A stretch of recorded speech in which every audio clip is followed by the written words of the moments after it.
UK Member of Parliament Rupert Lowe released a shocking 219-page report documenting what he calls, quote, one of the most horrendous failures in the history of the country.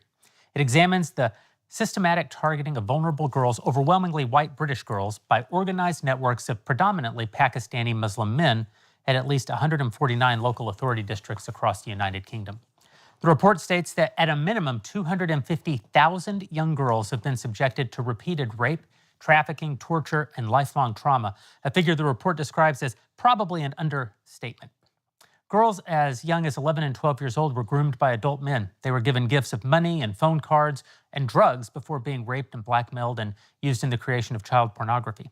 Many were transported from town to town to be abused by multiple men in each location. Some were forced to convert to Islam. Some were forced to have abortions, and some as young as 15 were forced into marriages with their rapists. Only a few hundred men were actually prosecuted, just a fraction of those who were actually involved. Of those convicted, the report states that around 87% bore distinctively Muslim names, a proportion that far exceeds the Muslim share of the UK population. Worst of all, the report documents how police, social services, schools, and politicians at every level knew, possessed intelligence, and chose not to act because they were afraid of being called racist. The politicians and law enforcement, the ones responsible, didn't pay the price. 250,000 little girls did. We're kidding ourselves if we don't look at that report and ask whether some of those same suicidal structural tendencies are actually embedded in our own institutions. What happens when a society becomes so committed to the appearance of tolerance that it loses the will to even protect its own kids? The United Kingdom is a cautionary tale. It's a country that made itself soft in its policing, in its politics, in its willingness to call out evil for what it is. And so what about us? What about the U.S.? Have we gone soft too? If you look at the new agreement between the U.S. and the terrorist regime in Iran, you might think so. This afternoon, the White House released its Memorandum of Understanding with the Iranian regime to end the conflict that's kept the Strait of Hormuz closed for 3.5 months. A conflict that's rattled global oil markets, cost thousands of lives, primarily in Iran and Lebanon, but American lives too, and consumed the attention of every foreign policy shop in Washington. The president is calling it a great settlement. Quote, this great deal will bring peace and security to the whole region. He also said on Truth Social, many presidents have tried to make peace with Iran and all have failed before me. The leaders of the region have, for the first time, found a president who can help them achieve real peace. The president says it's a win. The markets rallied, and yet early readings of the memorandum indicate that the U.S. basically just gave Iran everything that it wanted. We're ending the military blockade, we're ending sanctions, we're allowing $300 billion for reconstruction and economic development to flow into the Iranian regime. This morning, Trump said, it's a memorandum of understanding, and if I don't like it, we'll go back to shooting at them and dropping bombs on their heads. But we've been saying similar things for the last 60 days. Are we negotiating from a position of clarity and strength, or are we just doing what's comfortable and what comfortable nations always do, which is avoiding uncomfortable realities, choosing political expediency, making a deal that allows the biggest state sponsor of terrorism in the world to keep wreaking havoc well into the future? Meanwhile, tens of millions of Europeans are right here in the United States for the World Cup. It's a bit of a shame because America shouldn't participate in soccer at any level, but here we are. And some of it's pretty fun. They're falling in love with America. One German soccer fan named Freddie has gone viral this week, driving through rural Alabama, posting photos of things like a Buc-ee's at 1 a.m. with captions like, dude, this is a gas station. Social media feeds have become flooded with Europeans singing America's praises. One account tracking these visitors summed it up this way. If you want to hate America, watch the news. If you want to love America, drive across it. The Europeans came for soccer, but what they found was something they didn't expect, a country that still works, that's still generous, that's still exceptional. That's the thing worth fighting for. It's the thing worth protecting from bad deals, from institutional cowardice, and from the slow softening that's destroyed Britain's ability to protect its own kids. The question for us tonight, what does it take for us to keep this exceptional country alive? I'm joined by Katie Pavlich, host of the Katie Pavlich Tonight on News Nation and a New York Times bestselling author, Carol Markowitz, columnist for the New York Post and co-host of the Carol Markowitz Show, and Bethany Mandel, conservative columnist and homeschooling mother of 6. Together with Carol, Bethany was the author of Stolen Youth, a national bestseller that I had the privilege of publishing back in my Daily Wire days. We're going to start, Carol, with you and talk about Iran. Unbelievable day. What are we to make of it? Yeah, unbelievable is one way to put it, for sure. Yeah, I don't believe it. I literally can't believe it. It really does feel like we're snatching defeat from the jaws of victory. We had such a good run in Iran, and it makes no sense that we're pulling out the way that we are. The only thing that I would say that has made any sense to me on this issue is that Donald Trump said today that we were 4 weeks away from oil reserves running out for the whole world. Okay, that makes a little bit of sense why he is rushing this and why it has to be now and why all of that has to happen. But how do you not plan ahead for that eventuality when getting into this war?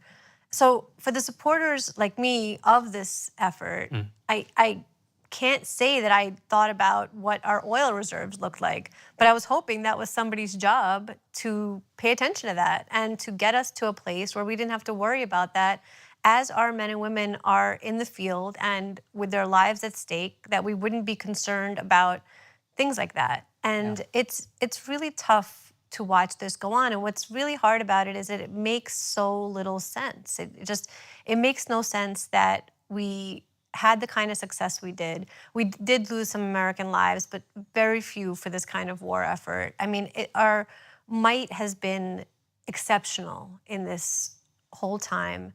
And here we are leaving and doing what, if this was a Democrat, we all know Trump would be on Twitter right now mocking them, and I wouldn't blame him.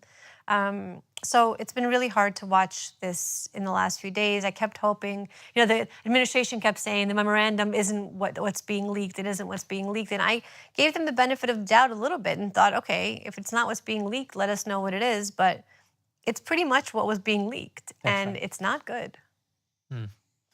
It seems that it seems to me that the only two possible interpretations are that Trump is playing some sort of long game that we don't understand right now. Fingers the sort crossed. Of 16-dimensional chess Donald Trump story. Or that we really just got defeated. We weren't defeated militarily, but we were defeated in this negotiation. Bethany, what do you make of it? I think that there's an internal conversation going on that really worries me. And I think it's an internal conversation that's happening on the right generally, and it's happening in the White House. And there was always two very clear, visible camps. There was the camp of the isolationists who thought that this was a bad idea and who never wanted us to get involved in this conflict, I guess.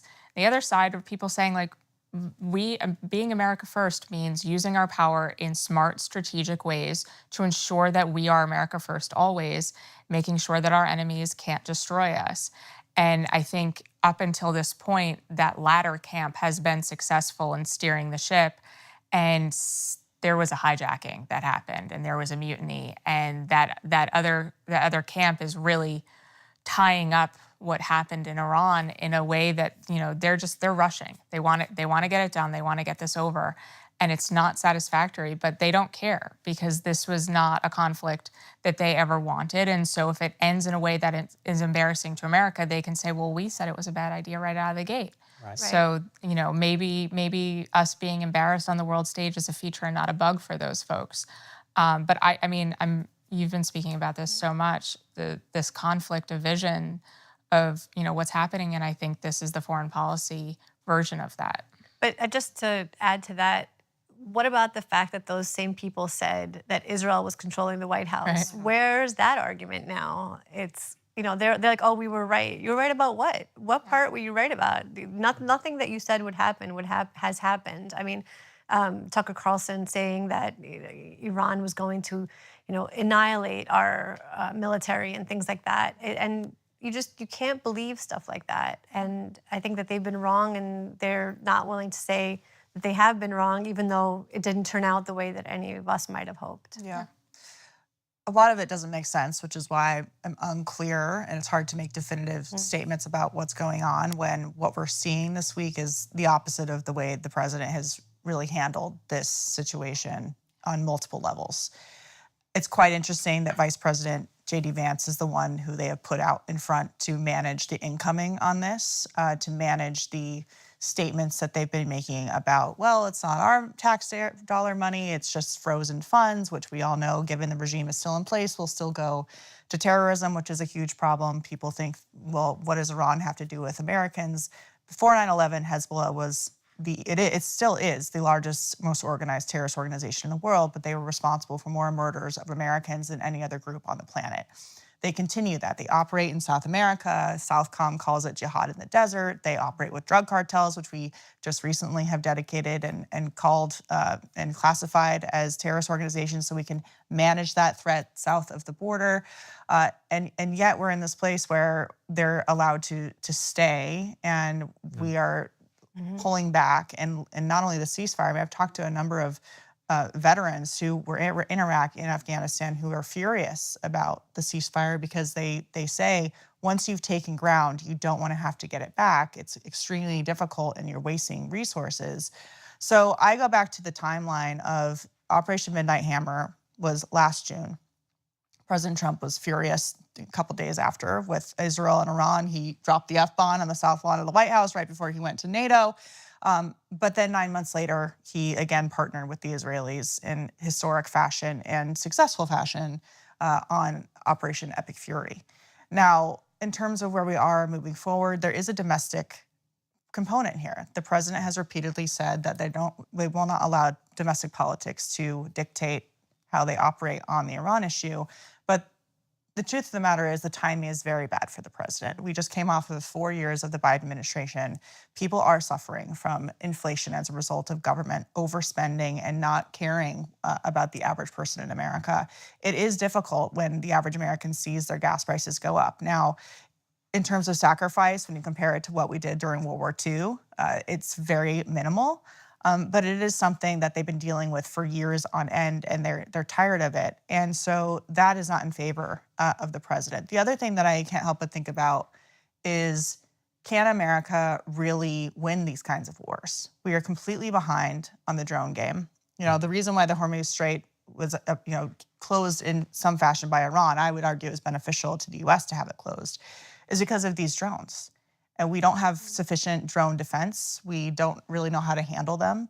The Israelis in southern Lebanon are using fishing nets to take them down. They don't even really have the technology, which is astonishing, to take them down on the level where they're flying in at low altitudes. So we're behind on that. And then talking to people in the defense industry, we don't have the industrial base to restock our stockpiles. Right. We just don't. You know, our military, there's a bureaucratic system of how things get fixed. The Pentagon is not fixing anything. They outsource everything. There are parts that have to be specific. It's like when Apple first came out, they only had their certain charger. Well, that's like every part that goes into what we have in the military. And if you look at the theaters that we have around the world, China is a big threat. The Iran is not the only thing we have to manage. So I think there's just a lot on the map. But on the outset of it, the vice president this week accusing those who are frustrated and upset with what we're seeing of just wanting every single Iranian dead and just to continue dropping bombs, I think it's wildly disingenuous. And money is fungible, whether it's frozen funds or taxpayer money, and they will use it for terrorism. So the path forward hopefully is not one of Afghanistan light, of ending up where we were before as a result of us leaving too early. Is it even possible to get to the actual long-form agreement 60 days from now? I don't see how Israel can even agree to the first term of the MOU. I mean, they're Right. essentially, Israel is not a signatory to the agreement, but the agreement calls for an end of the war in Lebanon and for Israel to withdraw from Lebanon. By signing it, is it America making it an American responsibility to force Israel out of Lebanon?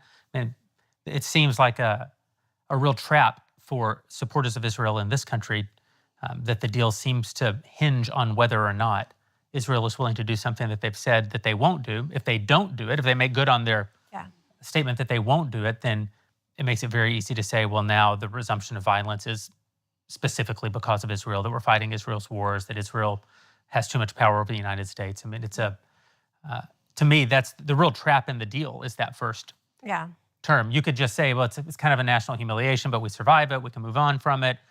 The shooting stops. We don't care about the Strait of Hormuz that much. Even if there's fees that have to be paid or tolls that have to be paid, it doesn't really implicate us all that much. But man, that first term makes it almost impossible to navigate. So it's interesting because it's kind of a tell, right, that Iran cares so much about what's going on in Lebanon. The idea that they fund Hezbollah has never been out in the open as much as it is now. And Israel's not going to be part of any deal that's going to compromise their security. I think that they have the right idea on that. And I don't see where they're not going to fire back if Hezbollah fires on them. And today Donald Trump said, of course they could respond, and so already there's movement on that. But he did also say that Israel shouldn't be blowing up whole buildings looking for one guy or any of that, as if Israel does that. So he's been saying a lot of different things, and that's kind of the thing, a lot of times I'll have like apolitical or normie friends ask me like, oh, what do you think about what Trump says? And I'll just be like, Trump says a lot of things. He says a lot of things. Is this politics playing out? I mean, obviously it's politics playing out, but is this really about 2028? Are we really seeing the divide within even the Trump administration, sort of represented by J.D. Vance and Marco Rubio on the other side, as to what version of the Trump coalition is even going to move forward? I think so. But then I also see JD kind of walking it all back when he's talking to Megyn Kelly about the coalition. And he specifically says, I mean, it's funny that he picked two Jewish guys, but that Mark Levin and John Podhoretz are part of that coalition. I think what he's saying is that he's not going to be wildly different than Trump or other Republicans have been. The thing with J.D. Vance is a lot of what we hear about him is very secondhand, and it's not from him specifically. Oh, yeah. I don't know if there's been sort of a top executive kind of candidate in the country in my lifetime who's played it closer than J.D. Vance. I don't know what. Yeah. I'm an observer of these things. I don't know what J.D. Vance is. I don't know what he actually believes. Right. So we don't know. And until we hear it from him specifically, I don't know that I'm going to be considering him somebody who won't have any foreign entanglements. That's how a lot of Trump voters viewed Trump, which I thought was funny because I never viewed Trump like that. I always thought Trump would bring the muscle when he had to, and I never saw him as an isolationist. And apparently, a lot of his voters did and feel lied to. But where was that out in the open? Where was he saying he was never going to get us into any foreign entanglements? That wasn't the thing. Which is an absurd standard. I mean, that's a crazy standard to have given what happens in the world, things that change. I mean, when I look at what's happening now, the question is, okay, we are certainly stretching the definition of what peace means. Right. And if you look at certain actions, and is the goal to end war? Because if you leave Hezbollah capable and fund them, if you do not properly dispose of the uranium and do all the things that we set out to do now, you will just set up for the future another war. Mm-hmm. That is what inevitably has to happen unless you are willing to take the risk of being attacked in the first place, which again creates more war. So there's this idea that you can never get engaged in foreign entanglements. And it's like, no, when President Trump dropped the bombs on the nuclear facilities, they should have given him the Nobel Peace Prize because he's preventing future wars by doing that. Right. And this standard of, well, you can never get involved, peace through strength is a real doctrine that Ronald Reagan had, that President Trump has employed. And it's very efficient when it is, put out to its end and you finish the job. We don't know what's going to happen over the course of the next 60 days. The president said today he's willing to continue to go back to bombing. He's always kept that option on the table. But this idea that if we just sign an agreement, that there won't be future wars. If you don't get rid of the bad guys, there will be war in the future. Right. And even that, in the memorandum, it actually says that Trump won't say that he's going to bomb Iran in the future. Like one of the actual terms is that there won't be those sorts of threats. Yeah. So one of the most charming things about Donald Trump is probably his sort of, some would call it realism, but I think it's like a businessman's pragmatic sense of these things. So like when he says, they have a different definition of ceasefire in that region. Like, I think he sort of views the entire lower rate. Yeah, that's right. Yep. I think he views the entire deal through that same lens. Like, aren't you agreeing not to make threats? Yeah, and if they don't keep their end of it, I'll blow them to hell. Okay. Yeah. Okay. Yeah.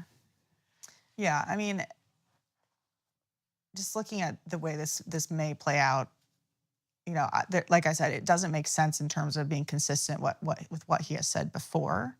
So I'm curious if there are things that are happening that we are unaware of. One of his stipulations over the last couple of weeks was that some of these Arab Gulf states join the Abraham Accords. He even said from the Oval Office, I might not sign a deal if they don't agree to joining.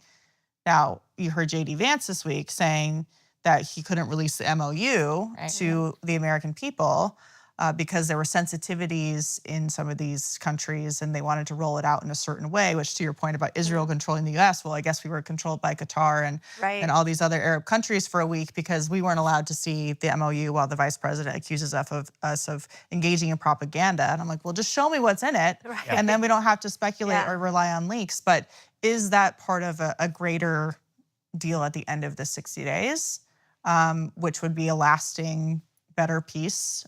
I don't know. There's Bethany, a lot to be unseen. In Donald Trump's America, 60 days is like Right. it's dog years, right? There's an eternity. What does this thing look like 60 days from now? I mean, we had no way of knowing what America would look like a year ago or 6 months ago. It's so impossible to know, but I think it's really interesting the handcuffing of Israel that's happening here and just how impossible of a situation. I think that he understands that it's an impossible situation, and I wonder how much of it is also the internal Israeli politics that are at play because Netanyahu is so unpopular and he's facing re-election himself. And so I think that there's this whole component that a lot of people aren't necessarily paying attention to of the fact that like maybe Donald Trump sees a future where he's not dealing with Netanyahu anymore and maybe he's planning for that eventuality. Maybe he wants that eventuality, I don't know. And I also just wonder how annoying the Jews may have gotten in the administration and just how they just got so frustrated. It's funny, like across every single administration from Hillary Clinton on down, people have said like, Netanyahu is always on our tail about doing this. And no one was ever controlled by the Israelis. Everyone understands that like, yes, the Israelis are pushy. Yes, they're annoying. But that's not directing foreign policy here. But on the issue of Lebanon, there are bombs still falling. And like, Israelis are going to get really annoying about that. If there are still missiles coming over the border, that is just, that is not a fair expectation that Donald Trump has. If he has it, I'm not sure. Right. But there is not enough of an understanding around the rest of the world of how much of a threat Hezbollah is and has been. The fact that the northern part of Israel has been uninhabitable for close to 3 years. That's not when it's a country the size of New Jersey, you need to be able to go to Teaneck, you need to be able to go to Passaic, and right now they can't.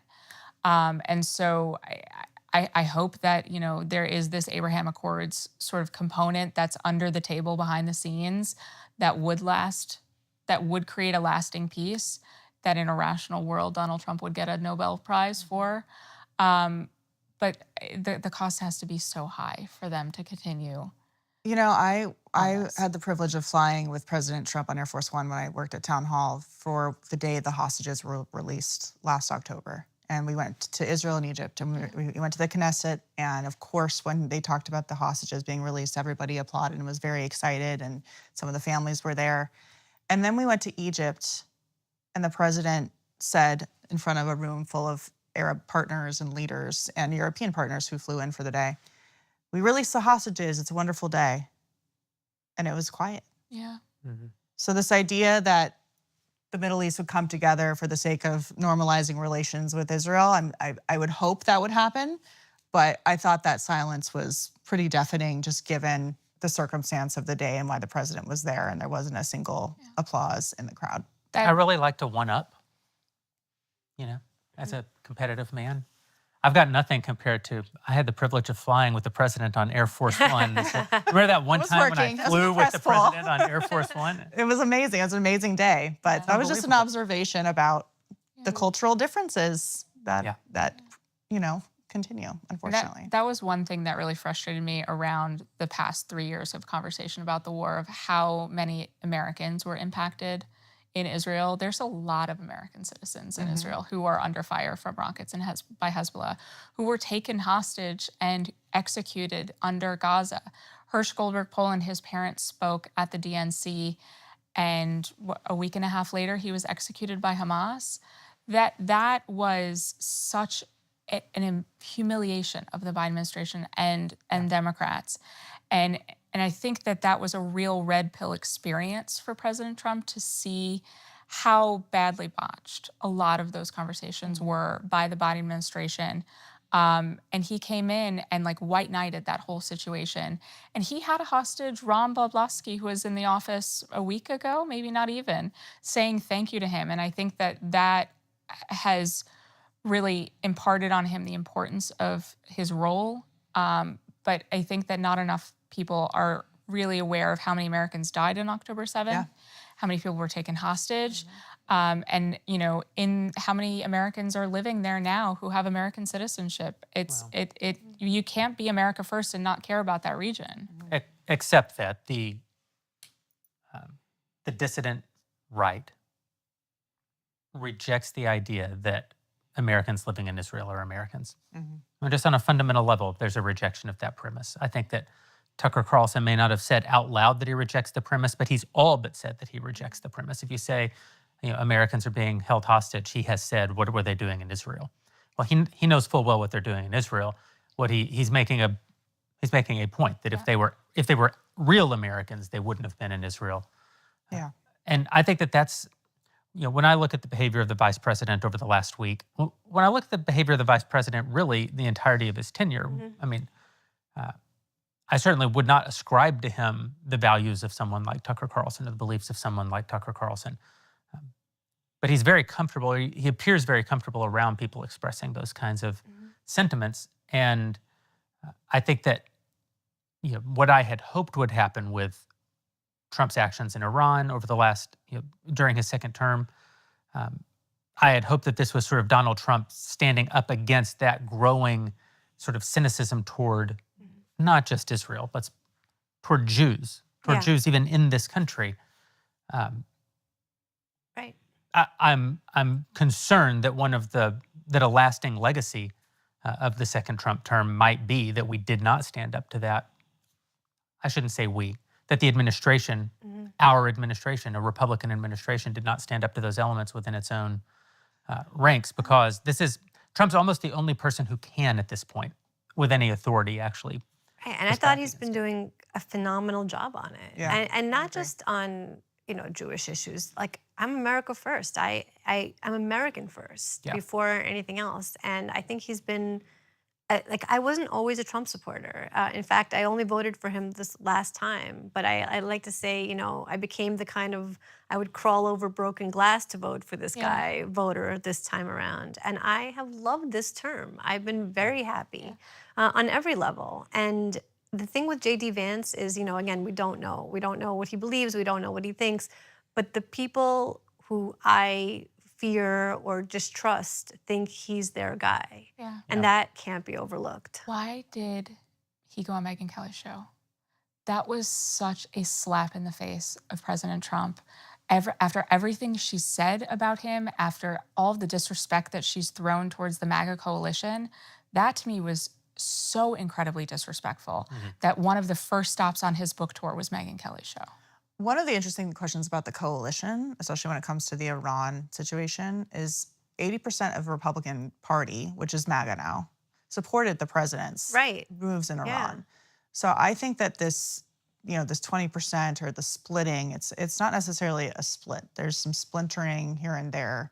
But I'm not sure that the 20% has enough to build a coalition unless they build it with the left. Which we've seen that happening as well. But in terms of the support that the president had for his actions in Iran and the way that, quite frankly, most Americans, the polling has shifted a little bit. But at the beginning, they ask if he's justified just given Iran's history. And I know that there's a lot of Gen Z who kind of is like, what do we have to do with Iran? Well, a lot of people remember what they did in 1979, and they remember that they stormed into a U.S. embassy in Tehran and that they held our hostages for hundreds of days, and the things that they have done ever since. So the Beirut bombings, the attempted assassination of Trump, of his daughter, the continued meddling in our affairs. It's funny how the MOU is like, no meddling in the affairs. Okay, you guys first. So, I'm not sure if this is a long-term play. This could just be a temporary Band-Aid to try and get the domestic politics under control.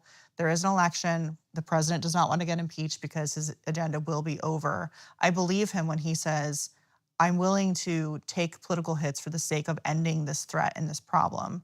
But we'll see. I mean, logistically, when you have a ceasefire or you leave, it's very difficult to go back in. And that takes a lot more effort, especially when there are multiple theaters around the world we have to be concerned about. But I do, and I think he's done a lot on this issue inside the federal government. I mean, the Department of Justice and their anti-Semitism task force has been absolutely amazing. The State Department is deporting people. They're denaturalizing people who've lied about how they were connected to terrorist organizations who are in our college campuses and on media. I don't think it'll be this being good again, anti-Semitic and anti-American. I mean, so they are doing this from a policy perspective very well inside the federal government. But there's this periphery question of how much impact they actually have. And what J.D. Vance will do about it. It's right. As far as J.D. going on Meghan, I suspect that he could make an argument that says, well, we can't win without the whole coalition. And, he's sort of I think that J.D. Vance sees himself in some ways as a successor to Charlie Kirk as the unifier, the coalition builder of the movement. Certainly J.D. played a really important front-facing role in the moments after Charlie's assassination. He flew his body from Utah back to Arizona. He may see going on Meghan not as a slap in the face of the president, but as an attempt to actually keep that coalition existent long enough that it can win in the midterms and hopefully win for him. I'm sure it is on his mind in 2028. It's hard to imagine that Donald Trump would see it as a slap in the face. I think he said that he was fine with it. I think he said that he was fine with it. I think we would know if Donald Trump saw it as a slap in the face, because whereas J.D. Vance plays it closer than any national politician in my lifetime, Donald Trump wears it on his sleeve more than any president in my lifetime. Right? 2 a.m. often. Yeah. Oftentimes. But I wonder, especially in the wake of, the past 9 months after Charlie has been killed, the argument for the coalition. Charlie had a group of people around him who have betrayed him in such a disgusting, visceral way. You're referring, of course, to his wife, to Mikey McCoy, to Andrew Colvett. And we saw a lot of real bravery from the people who were closest to him, like Mikey. Some of the stories that emerged from those first moments are really moving in a really deep way. The fact that he jumped on the phone and called Erica so that she wouldn't hear it from anyone else. And he knew, that is a level of bravery, the likes of which we don't hear about that much in these days. And it was completely overtaken by the vultures that were in the sort of second ring around him. And to me, the lesson from what happened to him and the aftermath of it is you have to keep good people around you in that inner circle, not just in the first ring, but the second ring and the third ring, because he was betrayed by people in a really sad way. There's a lot of people who are willing to go out there and put their TPUSA symbol on their Twitter profile and, I stand with Charlie. They don't stand with Erica. And that is there is nothing lower to me than that. And I love, by the way, that they call that a Zionist conspiracy defending Erica Kirk. And I'm like, please blame the Jews for being decent. If that's how you want to message and market the Jews, well, they stand with the widows. Yeah, they stand with the widows. Please market us in that way. If that's what you think of us, by all means. But I think that we've learned a very valuable lesson about the sharks in this. Listen, Charlie died defending against major voices on the right, against major donors to his organization. He died defending a lot of people who, since his death, have revealed themselves to be even worse than what the people Charlie was defending them against had accused them of being. It's an unbelievable betrayal.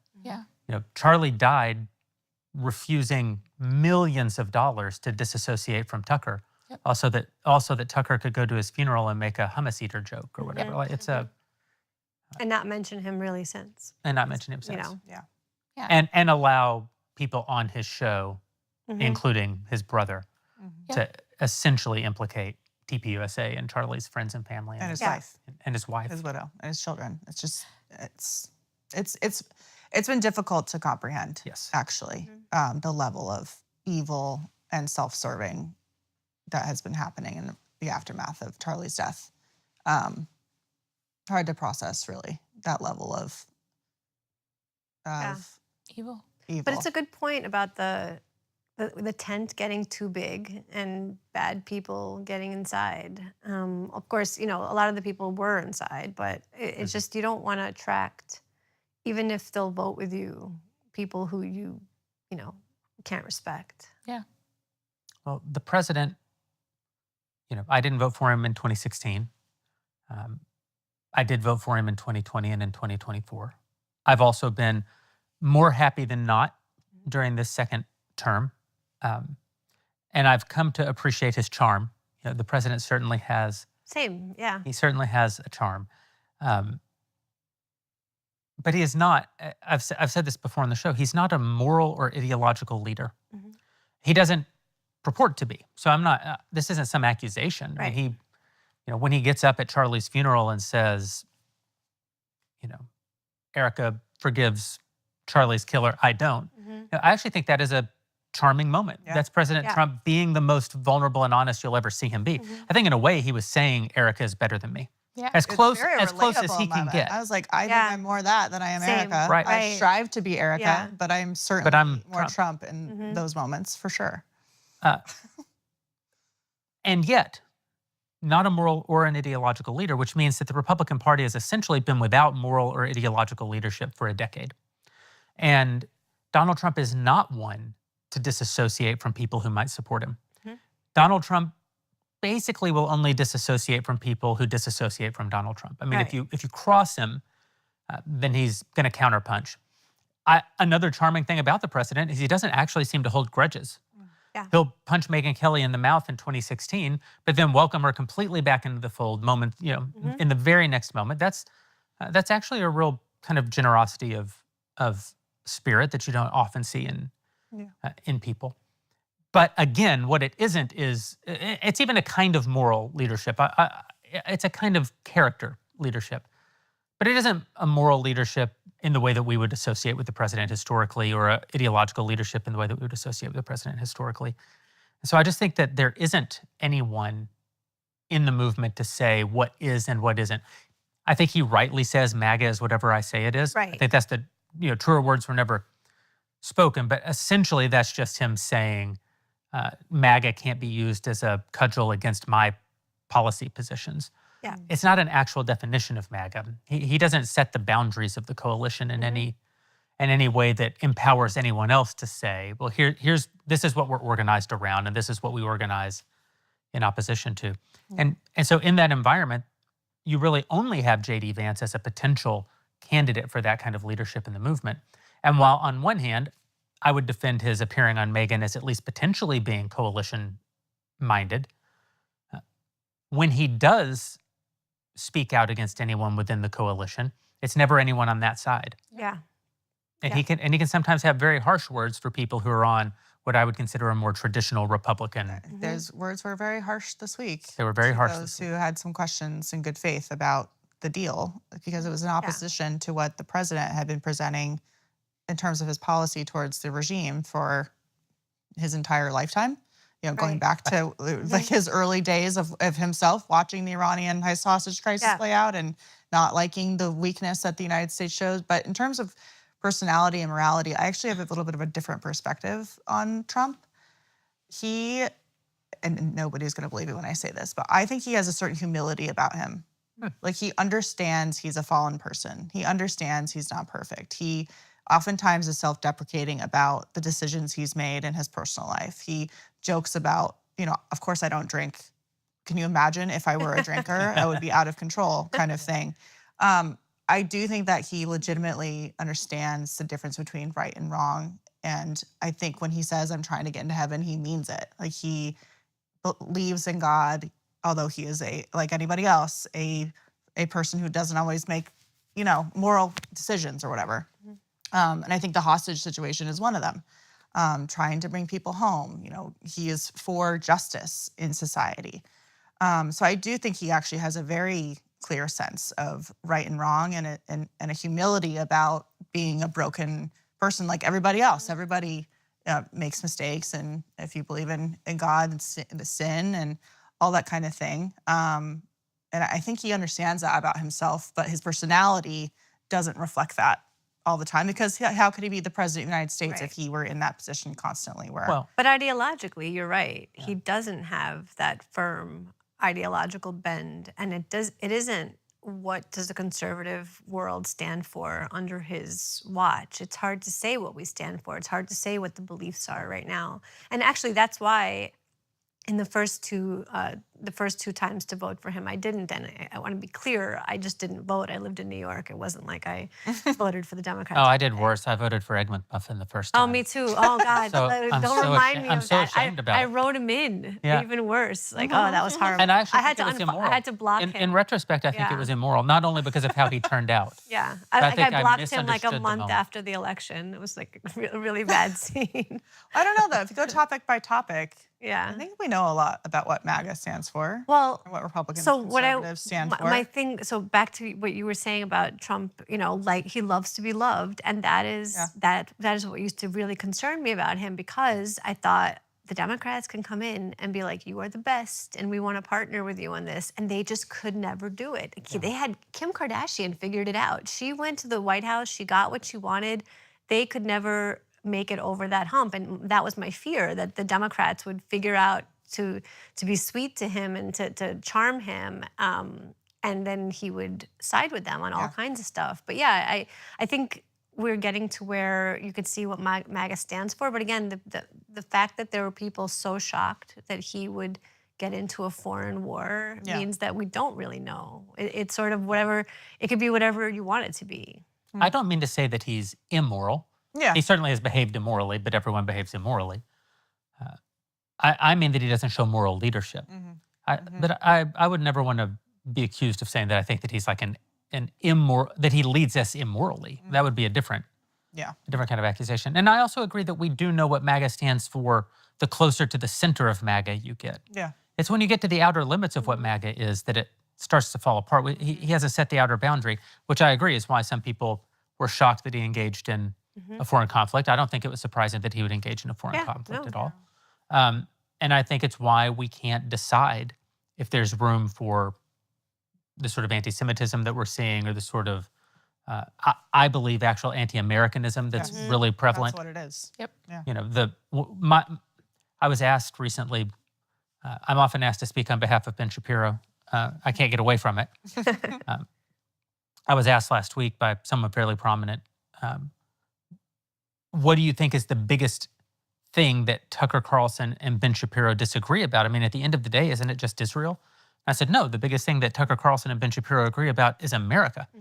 Israel is like the wedge, but America is the disagreement. Tucker Carlson engages in the same kind of revisionist anti-Americanism that you see on the far left.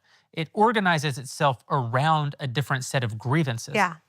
But that's the only distinction. You know, if the left believes that, the second half of the world, the second half of the 20th century was America exporting around the world, capitalist greed and warmongering, and Tucker agrees that we are exporting something evil around the world. He just thinks that what it is was like globo homo and the homogenization of cultures and the sexual deviancy that accompanied that. But there's not a disagreement on a sort of fundamental level that America was the bad guy during that period of time. Right. And also, I mean, during World War II.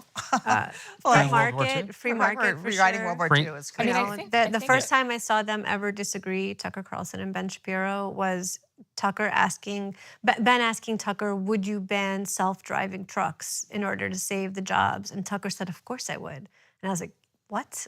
What are we talking about here? That was 2018. Tucker said it in my office, and then on the show, the same conversation sort of played out organically, and then set it back up on air. And what Tucker actually, the follow-up question was, on what basis would you ban self-driving cars? The president doesn't have that kind of authority. And he said, safety. And I said, well, but I think the premise is that self-driving cars would be safer. If we didn't have them back then, if we ever achieve autonomous driving, it'll be safer than human driving. And he said, well, you didn't ask me what's true. You asked me on what basis I would justify outlawing self-driving cars. And from that moment, from 2018 forward, Ben and I often said to one another that Tucker was the most dangerous man in American politics. not because he would lie for power. Anyone might lie for power under certain circumstances. To your point, all have sinned and fall short of the glory of God is kind of like a core Christian concept. Like the idea that Trump is flawed should come as no surprise. Yeah. Everyone's flawed.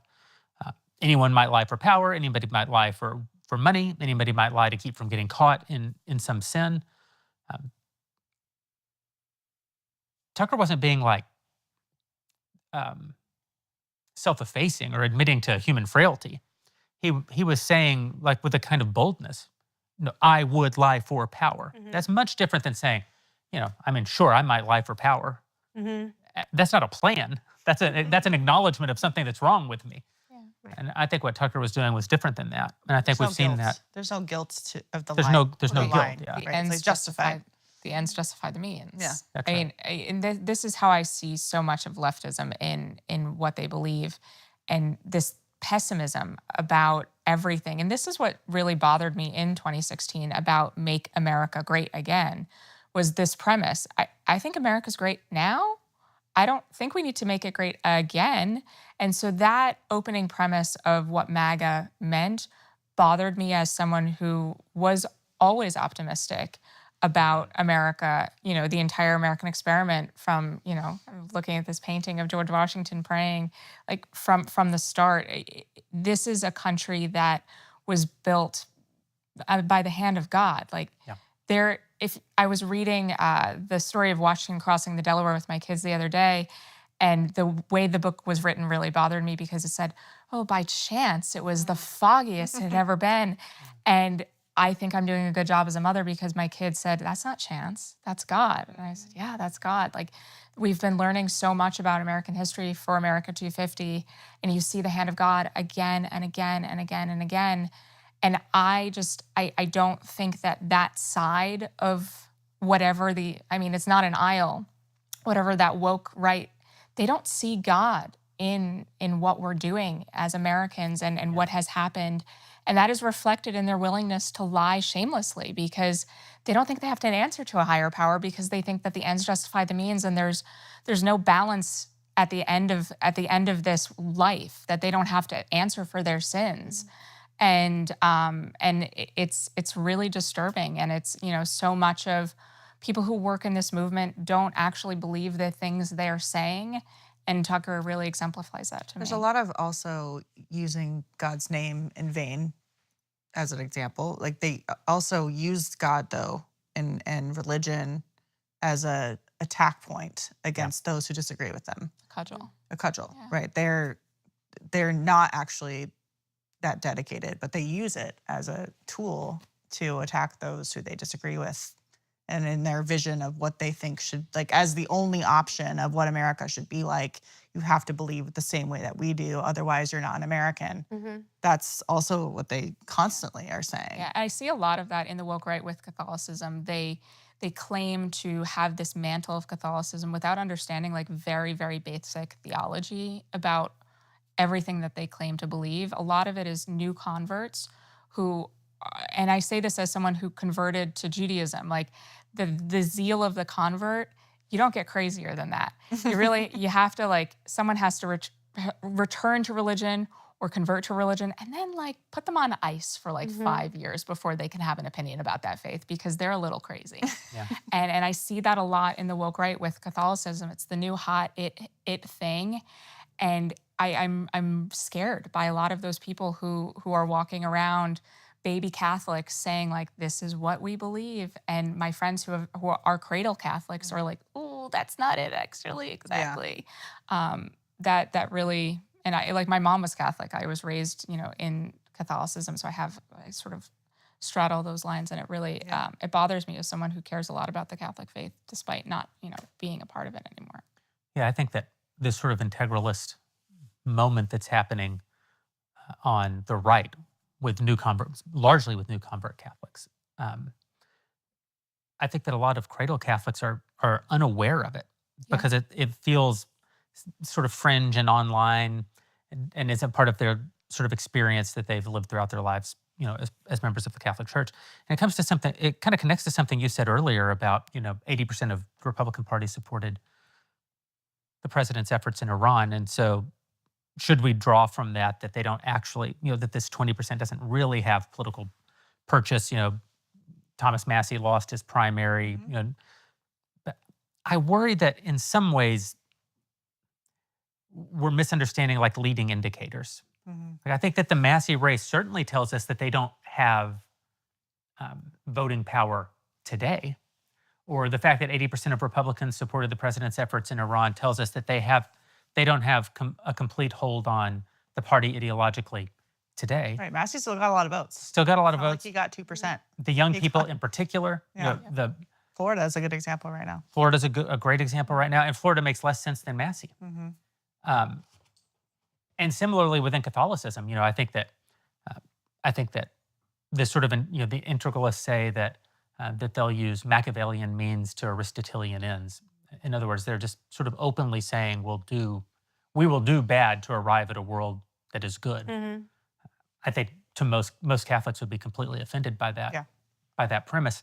But it doesn't actually take a majority to achieve victory. It always starts with a small, animated, dedicated group of people to eventually create the energy in the system that moves everyone. So I don't know whether to take comfort from the Massey loss, for example, or to say, well, no, it's actually if you look at the numbers in the Massey vote, it's actually really terrifying what it could represent. Don't know the future, don't know what that means. If you look at what's happening in Catholicism today, I don't think that it's wrong to be deeply concerned about it, not because of what it means about the average or even the majority of Catholics, but because of what it could mean given enough time. And because it seems to be where the energy, particularly among Catholics who are animated in government on the right, or it seems to be the animating form of Catholicism among people serving in Washington, D.C. right now. Maybe that's the thing the way that I should say it, which is troubling. I don't want to be a party that says we will lie for power. I don't want to be a party that says, Machiavellian means to Aristotelian ends. I don't want to be so purist that you're never willing to throw an elbow when you need to throw an elbow. Of course, it's not quite the same thing. No. How do you manage winning with that? Because the left does that. Those are their tactics. They are willing to do whatever it takes to win and hold power, whether it's redistricting Virginia from 6-4 to 10-1, nominating Graham Plattner. Right, Graham Plattner, restructuring all of the voting systems in places like California, so decades of democratic rule could never be undone. I mean, how do you manage or balance winning at all costs against people who do that with holding, some values and morality around not lying or doing these things to gain power to win? Because if you're not winning, that's also a problem. Like, you have to win. Whole job. You have to win. Yeah. I think that's a big question. I agree. Not Donald Trump. Dennis Prager often says that truth isn't a left-wing value. And I think that to the extent that the right is embracing a sort of left-wing epistemology, we're seeing that it's no longer a right-wing value either. And part of what I would say, though, is that if the argument of the sort of new right, the neocon, probably not. If the values of the new right are, the left did it, we have to do it. The left fought, we have to fight. The left lies, we have to lie. I think that ultimately won't bear fruit. The reason the left can lie their way to power is because lying is a core function of leftism. Right. In other words, they are living out their values. If we're not living out our values, we can't win on behalf of our values. And so in the end, you actually can't use their techniques to achieve your ends. You become them. And isn't that actually what we're saying? Well, I think the term woke right probably isn't the most useful term, but it is probably accurate. It is correctly diagnoses what's happening. It's a sort of victim mentality that now exists on the right that's never existed there before, a sort of hierarchy of victimhood that exists now, or is emerging, I shouldn't say fully, is emerging on the right that's never existed on the right before, which means that if this right achieves victory, it will be fundamentally a left-wing value system that has ascended. And so I agree. Listen, I think that the number one job of a politician is to win. If you lose, You have nothing. you have nothing. Well, not nothing, but you don't have power. Right. But when people on our side say things like, I'm willing to lose, rather than say the thing that I don't believe, Yeah. I think that that's sort of embracing a false binary. It's, of course, that in the final analysis, would it be better to be able to face God than to have won? Sure. I just don't accept the premise. Yeah. God didn't put us on earth to lose.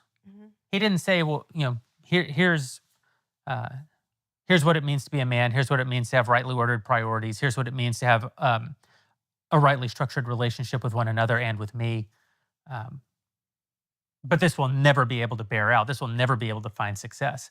The darkness will overcome the light every time. No, he says the darkness will not overcome the light. And so I think that sometimes we're looking, sometimes we're just looking miracles right in the face and saying that they're coincident. How wonderful that it just happened to be foggy at the exact moment that George Washington needed to cross the river.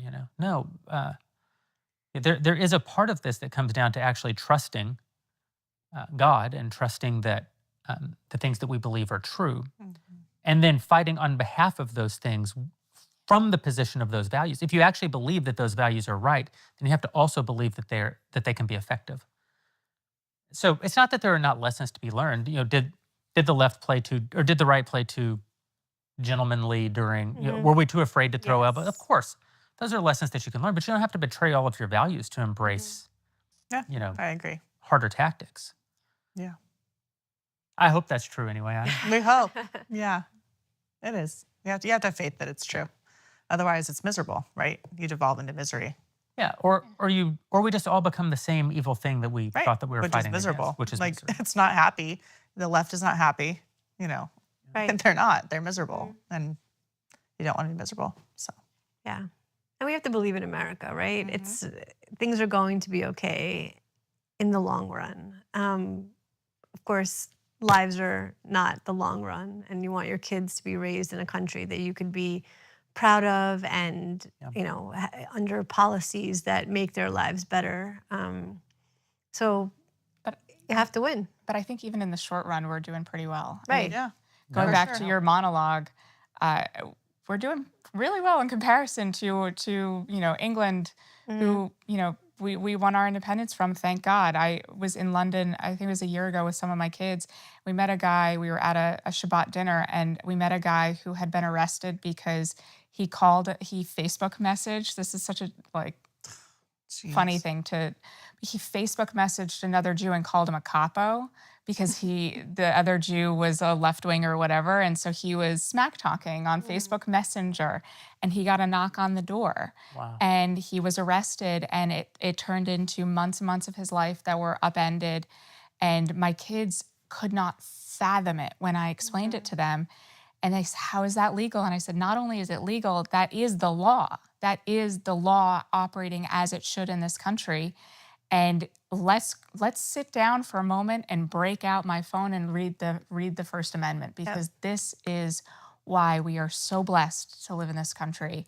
And going back to your monologue of why we're so blessed to live in this country, I don't believe those rape gangs could happen here. I think that there is something inherent in our DNA. I'm so interested in sort of the sociology of how different countries have formed and how that creates a national psyche. And for Australians, they're the descendants of criminals, and how that has impacted their national psyche. I used to live in Cambodia, and the aftermath of that genocide that still impacts that country 2 decades later. And it was thought up in Paris in these small rooms by a dozen evil men, and it created a genocide that killed probably over 1.5 million people. But our national psyche is people who saw injustice and said, screw that. I am not playing with that. And that is embedded in our national psyche, and it's not going away. And so I don't think that we would have something like that happen here. And we're so blessed to live here because we are a nation of people who Yeah. will not do that. But that's why it's really important to have an immigration policy that does not import the ideology that And an education infuses system. itself into society where there's a clash of those two views. Because you're right, like, we're Americans. We don't put up with that. That will not stand here. We're certainly not going to turn the other way and not hold anybody accountable for those kinds of absolutely heinous crimes that came out in that that report that it's very difficult to read. Oh, And the man. victimization of Yeah. 250,000 young girls in your country. And you guys were afraid, you were cowardly, you were afraid to be classified as racist because of what was happening. I mean, how do you live with yourself after that?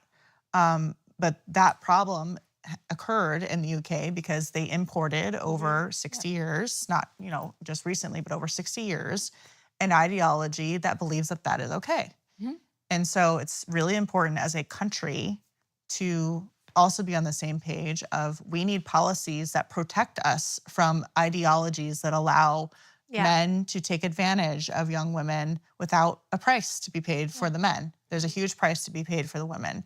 Most of the world has ideologies that are horrendous, and we don't want them here. And because there will be a conflict at some point if there's too much of that. And we've seen some of it in certain parts of America, but not at the scale, thank God, as we saw in the UK. But we've seen, I would argue that the trans movement's impact on young people in this country is every bit as heinous and probably impacted far more children. And it has the it has a similar complexion in that the institutions of government, the major institutions of society have actually embraced it. I suppose that what's different is that no one in the UK would have said that what was happening in the UK was good. The police, the job of the police was still to prevent it.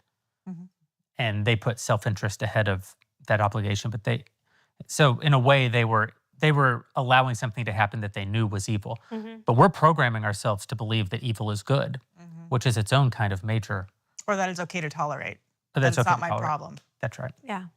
I think it's also we were talking about this a little bit on our way here, this, I think, very anti-American thing of putting too much trust in people who we deem experts. Yeah. And I'm really bothered by it, especially in the sort of mom space. I homeschool all of our children, and I'm really bothered by how many women come to me and say, what's the curriculum? What's the way to do it? And they want this blueprint. They want to be told what to do. And that feels so anti-American to me because no one told the founders, like, this is how you start a new country. And we were a nation of people who stood up and said, this is how it will be done, and made it so. Not to weirdly quote Star Trek, but that I think that there's an entire generation of people, starting perhaps with my generation, people who desperately need to be told what to do and can't function without that direct instruction. And it's just something that I've noticed sort of in the mom space around homeschooling, but I see it extrapolated across a lot of conversations that people just don't know how to operate anymore. There's a sort of phenomenon happening online right now, and you're feeling it across, I think, a lot of aspects of life. Health is a huge aspect of it, money, personal finance, but this sort of optimization culture where everything is about achieving the maximal result. And I think that's a strangely un-American way to live. Did you see the study that this guy posted on Twitter yesterday of how he optimized sleep by not sleeping next to his wife? Yes, Yeah. I read it this morning. Oh, it's the same weird guy, right? Same weird guy. Same weird optimization guy who tells us about his wife's vagina. Please stop. Please stop telling us about your 5-step morning routine and that. Thank you very much. I don't want to, if that's what, if that gets me 0.2 more years, I am not interested in those 0.2 more years. He also also came out against travel, and he was like, last time I went to Asia, we measured all of my Oh, yes, vitals, yes, and I yes. was like, last time I went to Asia, we measured all the dumplings I ate. That was That's the like a extent of the weird measurement. form of OCD. It's like a OCD in a different form. Yeah. If that's what you're Yeah. doing when you're going to another country and you're not experiencing life Mhm. for a week or however long you're there, Yeah. Yeah. But you those got to are the people, recalculate on Right. that one. those are the people who also see life through like getting married and having children, all of those things. Well, none of it makes sense. No part of that Mhm. makes sense, but especially kids make no sense. But they're not living. They're not living a life that is, Yeah. Worth Surviving, anything. but not Yeah, living. Yeah. exactly. Exactly. But about the rape gangs, and actually Bethany and I share a brain, because I was going to say something very, very similar about how I don't, like, I say to my kids, bad things happen everywhere. And like if there's like a murder or an anti-Semitic attack or something, I'll say to them, look, this can happen anywhere. You have like a murder happen in a small town and everyone's like, oh, I can't believe this happened here. Well, yeah, it can happen anywhere. That's sort of bad things can happen anywhere. But look at the reaction of the people around. If they're saying, let's let this murderer go free, you don't want to be there. That's a bad society. And if you have mass rape going on, I just don't think it could have went on the way it did anywhere but Britain. I don't think it could have went on in France. And we don't think much of the French, but I think that they would immediately think of themselves as worth saving. And what's happened in Britain, and you see, Tommy Robinson kind of fighting against it, they've decided that what they have is not worth saving and that their culture is not that good. And that the people are, it's all meaningless. And when you have that, you have this kind of thing go on for as long as it did, and nobody's stopping it, and everyone's afraid to say anything, and they're just trapped in their inferiority complex meets silence because they are afraid of other people's opinions. And it's just, they got themselves into a terrible, terrible situation. So I disagree with you on Western Europe. If you just look at the numbers of, I lived in Belgium 20 years ago, and the numbers have just gotten so much worse. Yes, but France in isn't France anymore. No, I know, but in France, they still, even today, decades after the Algerian, population moved in, they still refer to them as the Arabs. Like if you say anything bad about Paris, you say there's more of them you than say there are of the right. French. But if you say like I got pickpocketed in Paris, they'll say, well, it wasn't the French people, it was the Arabs. But the Arabs have been there for like 50 years at this point. So the French still have.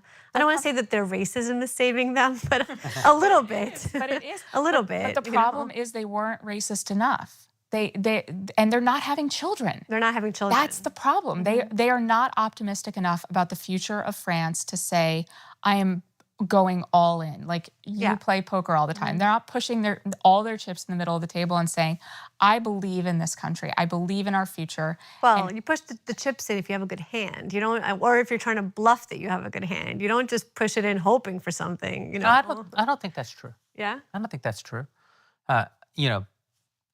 Be fruitful and multiply. God says it before sin even enters the world. And he says it again after sin enters the world. And it's the most, I see it as like God calling man to optimism.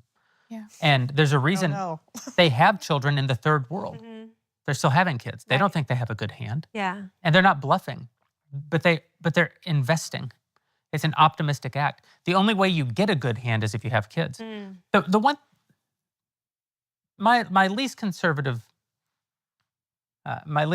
view of the moment Tell us. is that it isn't that we didn't stop having kids because of a lack of optimism. I don't think that that's why we stopped having kids in the West. I think we got our hands on a bad idea. I think that it may be lack of optimism that causes us to continue not having kids. But I don't think the West woke up one day and thought, it's over, there's nothing good in the future, we shouldn't have kids. I don't think that's it at all. I think it's that starting with my generation, starting with Gen X, our parents actually told us, don't have kids too early. Yep. Don't have too many kids. Yeah. The world's so full of, there's so much for you to be optimistic about. There's so much opportunity. For the first time ever, your generation is so rich that you can, we couldn't travel when we were kids. We were getting drafted and sent to Vietnam. You guys can travel the world. Women, you can go to college and you can go learn things that we never had the opportunity to go learn. You can go work, and there'll be plenty of time for all of that. That was the talking point when I was a kid. It was more like, don't do it because you shouldn't do it. Don't do it because there's so much opportunity for you, and you'll get to it. You'll get to it. And it's in the same way that I think about communists in the early 20th century.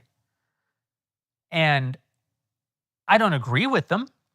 I think their ideas were horrible and bad, but I don't see them the same way that I see the current crop of communists coming up in Gen Z in America.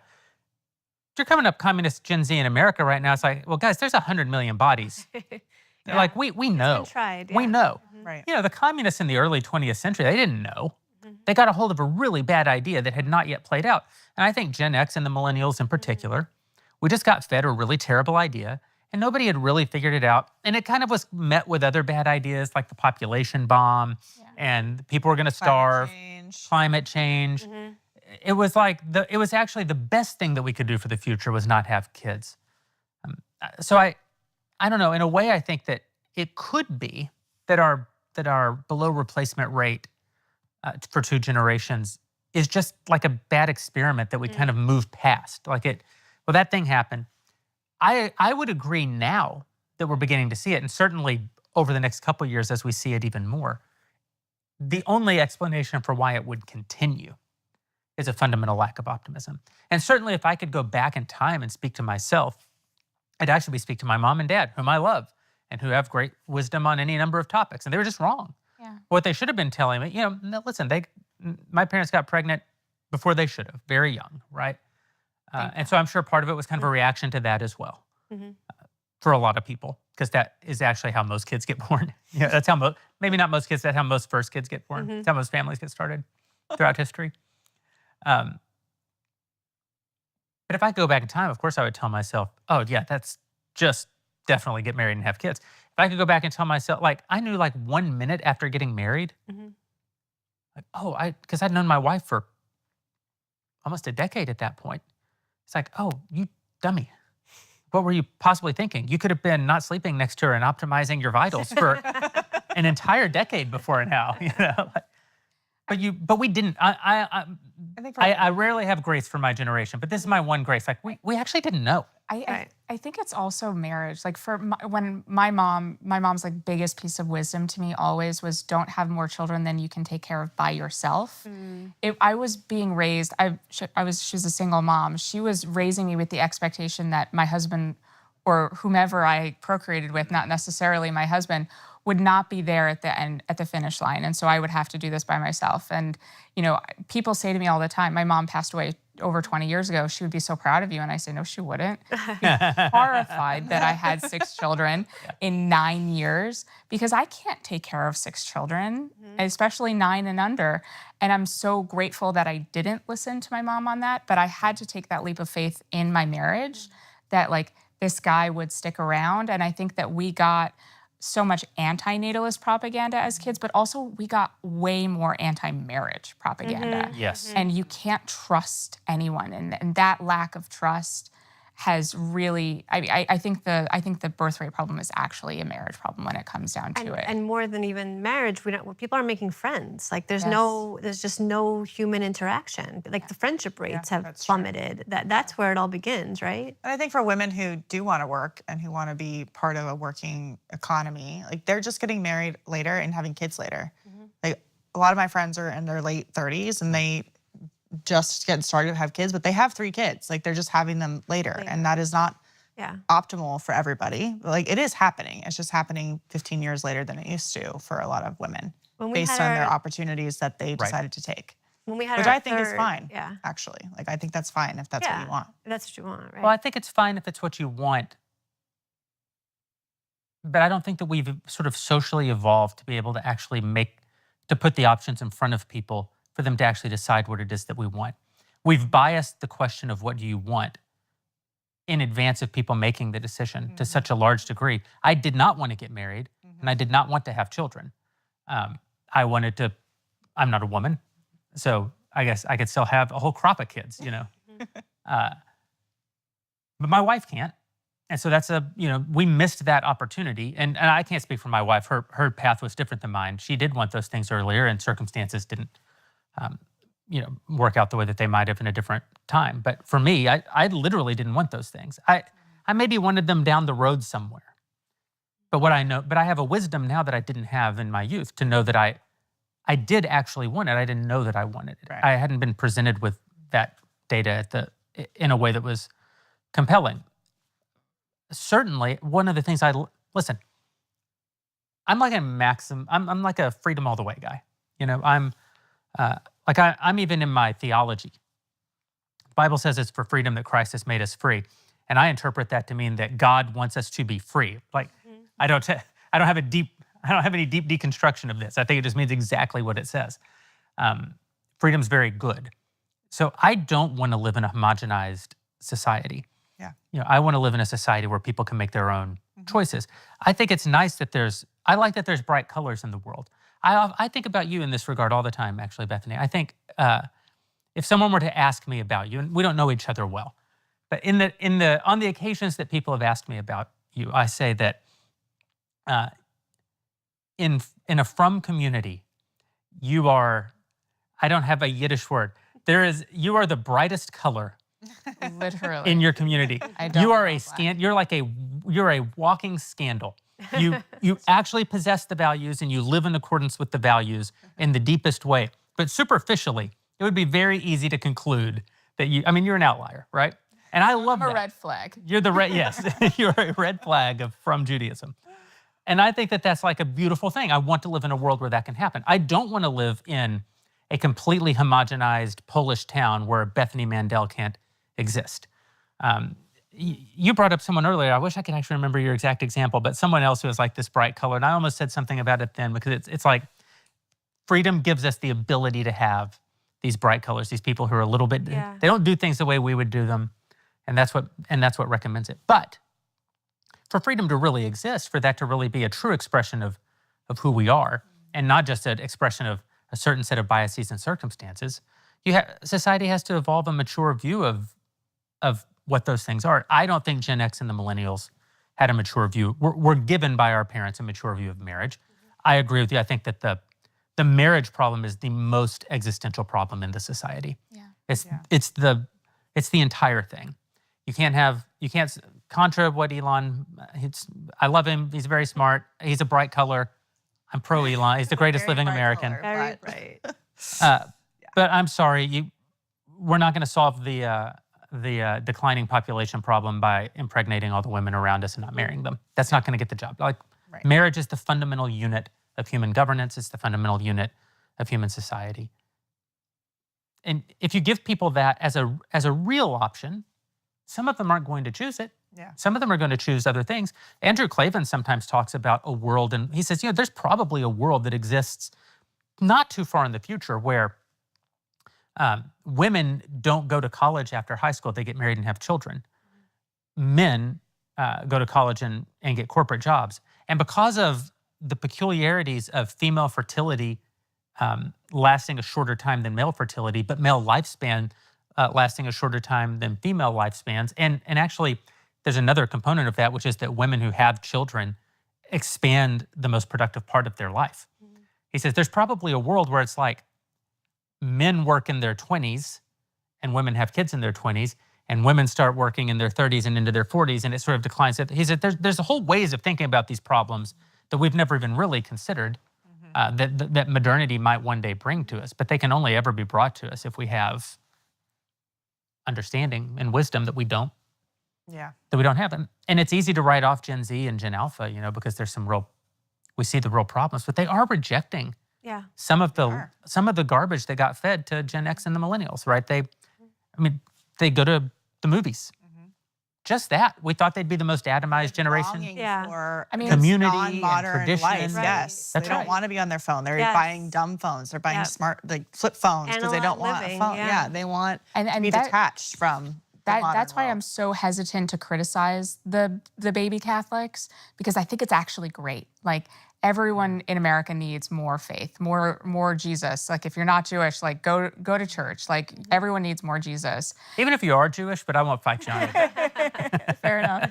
We're a tough one to catch, but I mean, this is something that I think that they're just overshooting it a little bit with that fraction of just to online DC, but in general, I think that it's overall a good thing. I And just they wanted wanna to be like part of clarify something. myself Like, on they want that. to be part of something, which Yeah. is human Community, nature, yeah. community. They want a community. So even if it's one that, maybe is a little bit over, like you said, they still want to be part of something. They don't want to be lonely.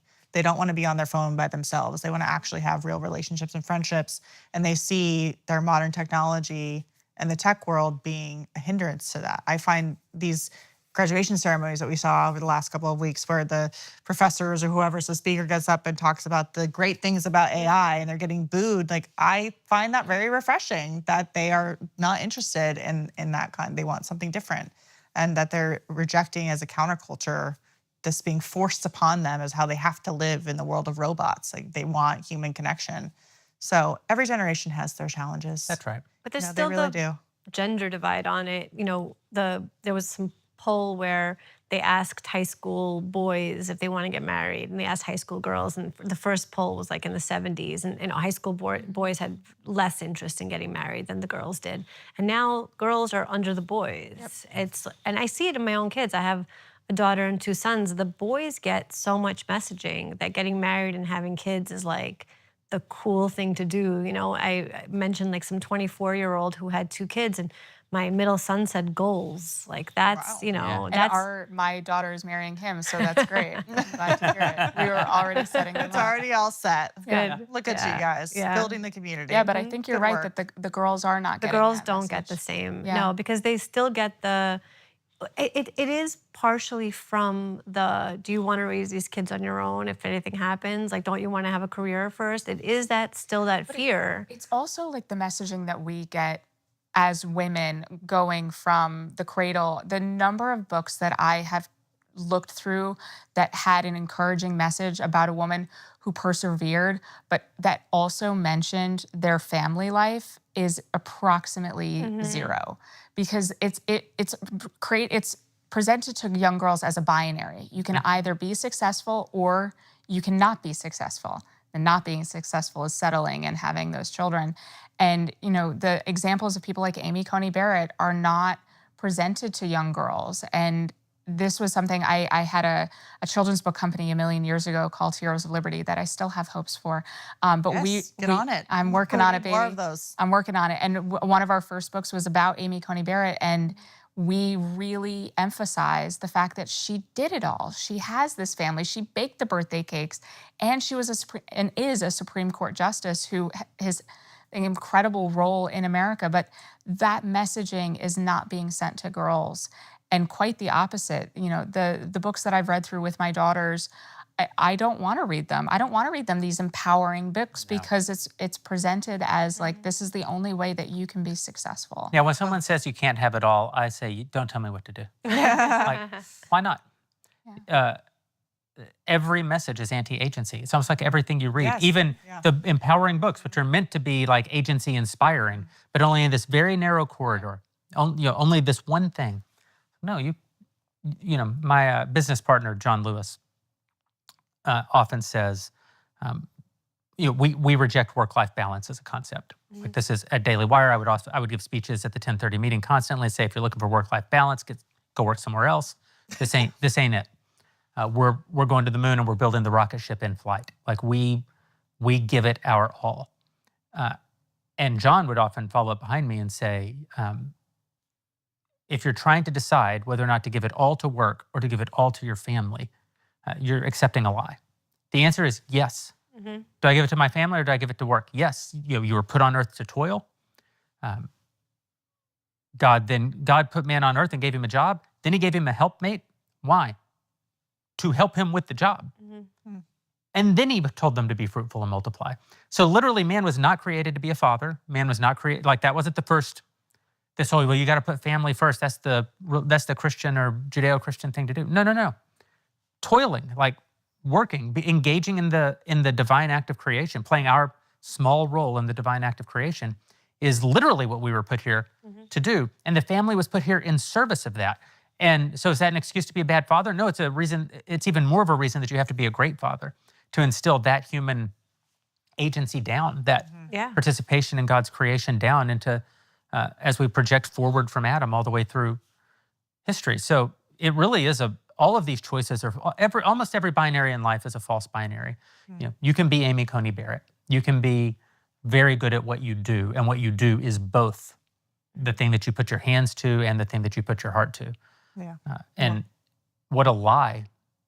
Well, What a lie to tell people that you can't. Well, and you've seen, of course, there's the broader conversation about the deliberate attack on the family structure that started really in the 60s, that has been infiltrated all of our institutions, our culture, about how the family is a trap. I mean, if you read the writings of the Weather Underground, for example, or when I worked on my second book about women in politics and women in society, I went through dozens of books on Marxism and socialism and communist structures, and they literally talk about marriage for women being a trap, that they cannot contribute to society, meaning the government, to people who are not their family, if they are trapped inside of this structure of being in a marriage. And they've been very successful at putting that into all of the literature, into the universities, into the way that young women are told that they should approach living their lives and approach marriage and their career. And so that's been a goal to tear that down, because it is such a foundational part of being an American, but also having a better life as a woman inside of a marriage. I mean, women who are married are much happier, they're much healthier than women who are single for the rest of their lives. And they know that. So they've deliberately tried to destroy it. And they've been very successful in a lot of ways, which is, part of why you're seeing now women and men skeptical of marriage, because they've been told through all these institutions for almost 100 years that that's a trap for women and that they should be free from the patriarchy and all that kind of thing. So that they've been very successful at that kind of messaging and indoctrination. Yeah. Unfortunately. But it's turning around. Yeah. So. One other addendum, my hatred of the experts, is they've also really infiltrated therapy and all of those spaces as well. And that has trickled down so much into how we think as a society. Like all of this therapy speak has turned into marriage advice and relationship advice and parenting advice. And it's just poisoned everything it touches. And I don't want to sound like Tom Cruise and a Scientologist, but they have a point. You can come dance on the couch if it'll. I mean, It's a nice couch. It's good for dancing. It's a good and dancing sleeping couch. for Jasper. Yeah. take my shoes off. He's a good boy. Yeah. He'll sleep anywhere, in fairness. Yeah. He's old. Yeah, I think this is exactly right. I had dinner with someone last night who, and this is probably something, I may say this and you guys are like, yeah, that people have been saying that for 50 years, but I heard it for the first time last night. So to me, it's novel and new, which is that therapy culture is fundamentally anti-God and fundamentally anti-American because it's becoming culture as opposed to being culture. Like we're made in the image of God. We are. And therapy is, well, you aren't yet. You're not. You have not yet been realized. It almost is a precursor to optimization culture, right? That we're, the best you still exists somewhere in the ether, and you're feeling your way toward them. It's become a substitute for family, for friendship, and for religion. There's so much it gets plugged in instead as a solving of your problems. In the parenting space, so many answers to like a parenting question in a Facebook group of like, what do I do? Is, well, put your kid in therapy. Put your kid in therapy. Or the therapist will tell your kid that your parents are wrong and that they're putting these things on you that are damaging. What's the language that they use? It's an attack on me, or there's a language that kids use about their problems. Anyway, but the therapist will tell the child that their parents are the reason that they're in therapy in the first place. Yeah, I mean, and they're also just teaching you how to focus on your problems and nothing but your problems. Right. Both my parents passed away when I was pretty young. My mom when I was 19, my mom when I was 16, my dad when I was 19, and everyone pushed me into therapy. And I stopped going because I realized that I spent the 3 hours before my therapy session thinking about the things I could complain about so that I would have something to talk about, because it felt so uncomfortable to sit there and be like, I feel fine. I felt like I had to go in and perform. Yeah. And so I just realized very maturely for being a teenager, like, this is not healthy. I can't just marinate in this all the time. I need to be able to. Our friend Abigail Schreier has a book on this. Bad Therapy is about all of this, that if you just get mired in therapy and you talk about your problems all the time. The problems don't get solved. They just get worse. Yeah. And yet we've raised the least happy, most anxious generation in history. Yeah. Yep. And we're tasking teachers with all Trauma of this. was the word, by the way. Yes. Like, oh, your parents are yes. causing you trauma. Yes. Everything is trauma. You know, you had a bad day at school or at work, or you didn't get what you wanted. Now it's trauma that you have to go Right. get fixed at therapy, even though it just creates more trauma. That's right. And also, your parents all parents traumatize their kids. Like the best parent, Siblings too. Just kidding. siblings too. Yeah, the best parent still leaves scars on their kids because we're imperfect and we don't know all the answers and we're making it up as we go half the time. And everything for me just comes back to this question of so what? Yeah. Your parents didn't get everything right. Cool. You know who else isn't getting everything right? You, pal.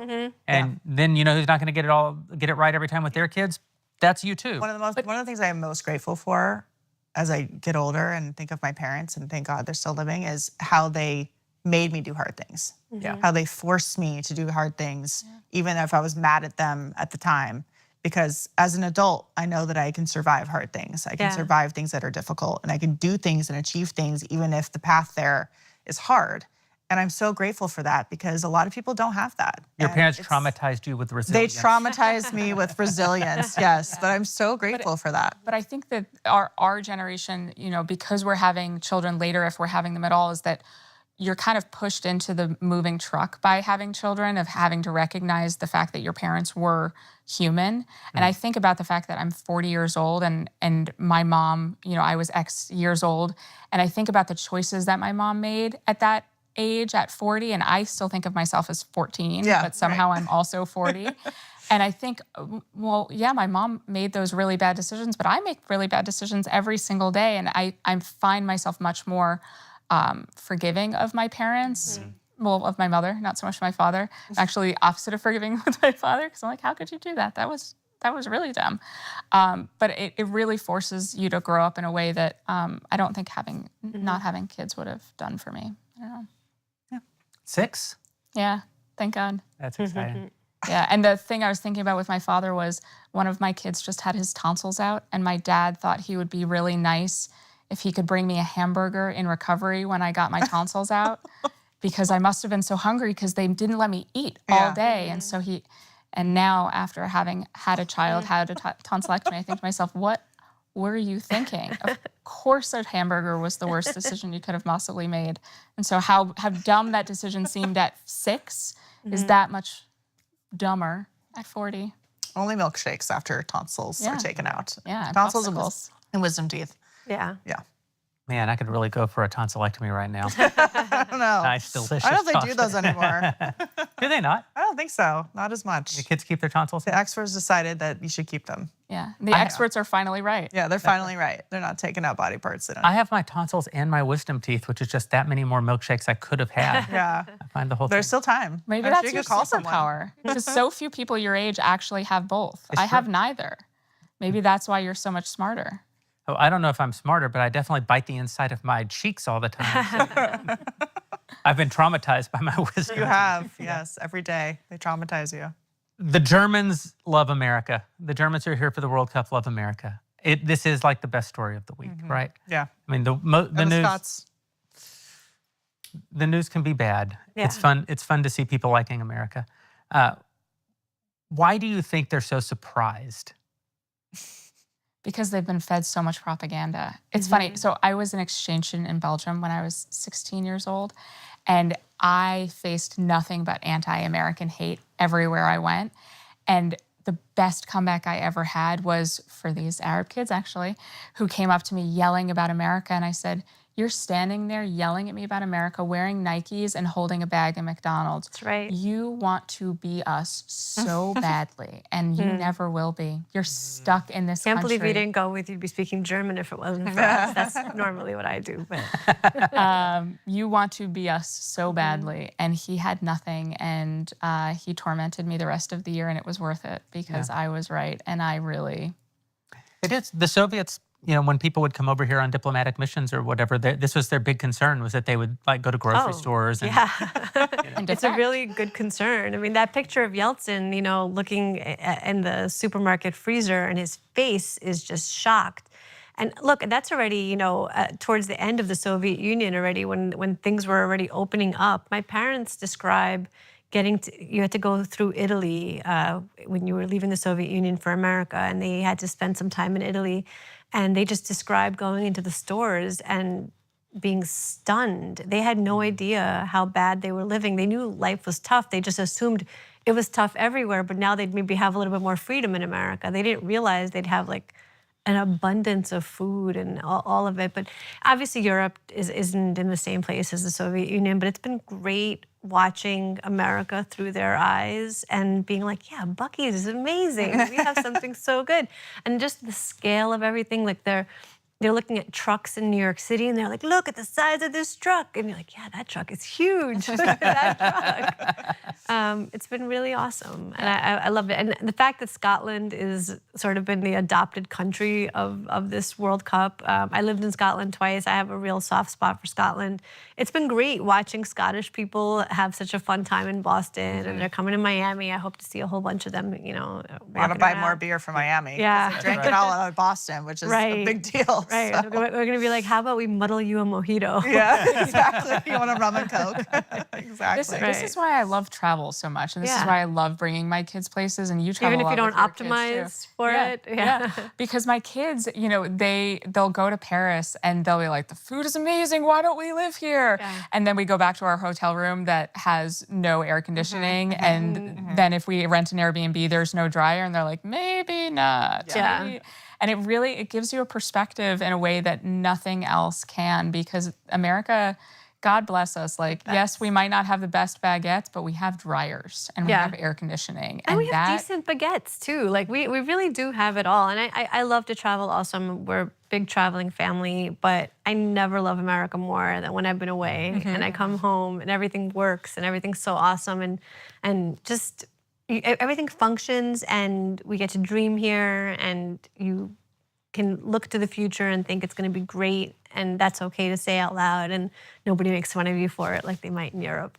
My favorite part about these Europeans discovering America is that they are so excited about what the elites would call flyover country. Yes. They are so excited about driving through Alabama and stopping at a diner or getting brisket for the first time or going to a Buc-ee's, going to Bass Pro Shop. I mean, that is real America. I mean, that is what's happened. I mean, the fact that they appreciate that and they're experiencing it in a way that has been so demonized by people in Washington, D.C., many people in New York City, in media, the people who try to control the rest of the country.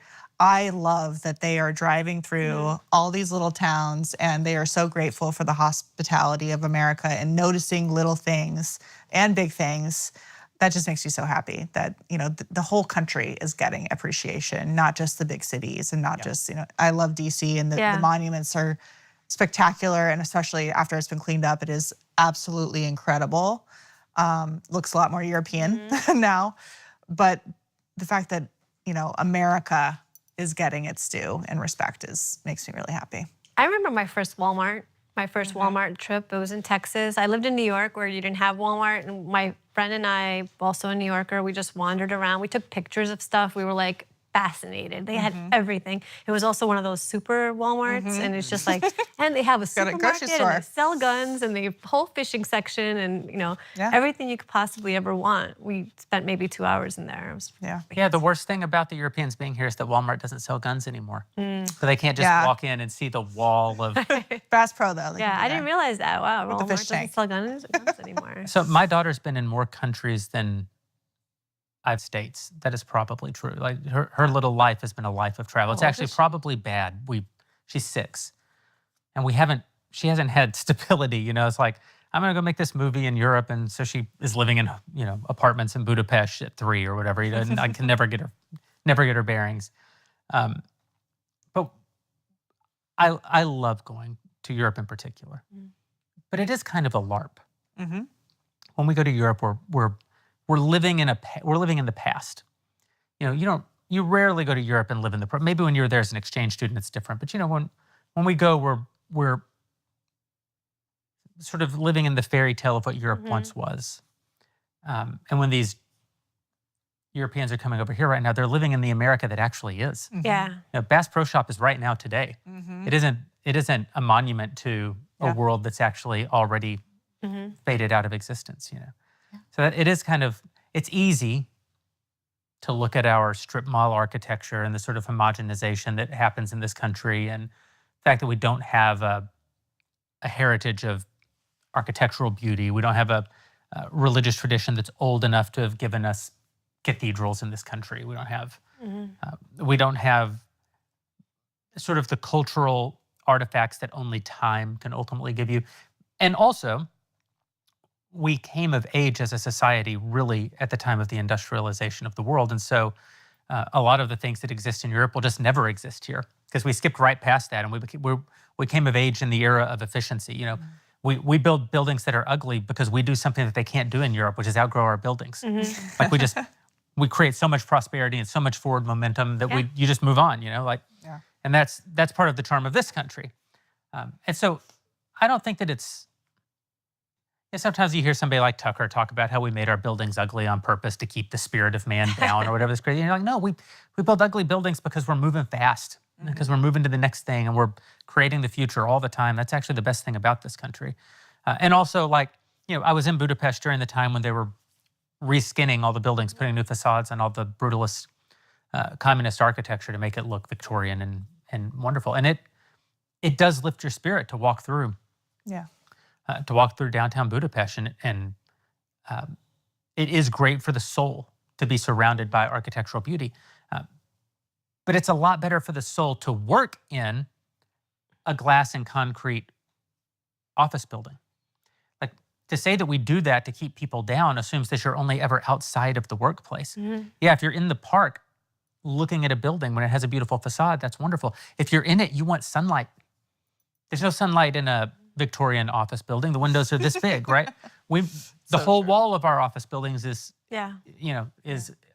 about letting light in and having space and feeling like you, even though you're inside, you still have some of the feeling of outside. So I think that's all silly, but I don't think that it's wrong to think that there's something beautiful about what Europe offers. It's just that it's sort of like the trad movement in the country. We've alluded to this a little bit tonight, or even in a way, I have a lot of hope for Gen Z and Gen Alpha moving a little bit more toward the wisdom of the past. But there is always a little bit of a Larping quality to all of it. You know, the trad movement online, both the trad wife, I would say the trad wife and the manosphere are both kind of LARPs.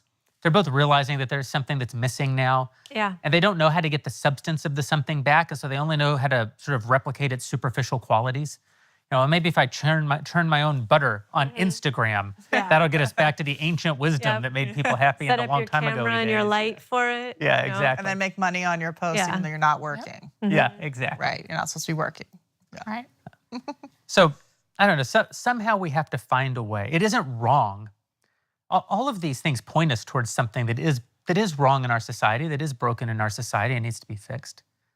But we have to find ways to address them that aren't just addressing the superficial qualities. You have to find a way back to the substance of the thing. Yeah. And I sort of suspect that this whole fascination with looking backward is actually obscuring where the real future is. Obviously, it's in front. It has to be in front of us. It can't be behind us. Yeah. But however we actually solve that is going to really determine what, I think we still have a huge role to play in this because the world is ours. Gen X and millennials, the world right now and for the next 30 years, the world's going to belong to us. And it's easy to sort of say that these Gen Z and Gen Alpha kids are bad because of where they are. But where they are is just like where everyone is. They're in motion. They're going to experience life. They're going to achieve wisdom the same way everyone does through effort and failure. And we still play a huge role in what world they're going to inherit.